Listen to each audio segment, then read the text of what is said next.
বুড়ি মায়ের ছাত্রছাত্রী ফুলিয়ে বলে বুকের ছাতি অপারেশন দিতেই হবে খালা খালা খালা হবে কন্যাশ্রী কোনটা আমার হচ্ছে যখন ইঞ্জিনিয়ার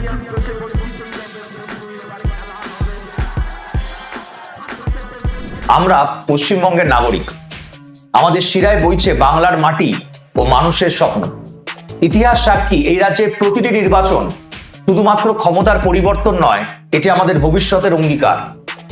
সামনে আমার আপনার আরেকটি গুরুত্বপূর্ণ সময়। আপনার হাতে থাকা একটি ভোট শুধুমাত্র একটি সংখ্যা নয়, এটি আপনার রাজ্যের আগামী দিনের ভিত্তি। 5 घंटे चलने वाली मस्कीटो कॉइल के लिए कितने सवाल करते हो? इसमें धुआं तो नहीं आएगा, ये बदबू तो नहीं देगी, इससे मच्छर तो मरेगा, लेकिन 5 साल तक अपनी सरकार चुनते वक्त एक सवाल नहीं करते, कुछ नहीं पूछते, बिल्कुल कुछ उससे कि अगले 5 साल तक तुम मेरे लिए क्या करोगे, मेरे बच्चों की शिक्षा के लिए क्या करोगे, मुझे नौकरी दिलाने के लिए क्या करोगे।